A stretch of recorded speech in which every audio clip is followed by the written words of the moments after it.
கல்யாணம் பண்ணிக்கலாமா? கல்யாணம் பண்ணிக்கலாமா? கல்யாணம் பண்ணிக்க மாட்டே. அப்ப வா இப்பவே கல்யாணம் பண்ணிக்கலாம்.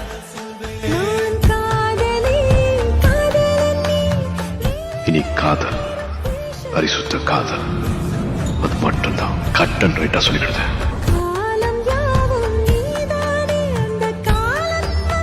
என்ன உனக்கு அவ்வளவு பிடிக்குமா? ரொம்ப இப்போ வரைக்கும்.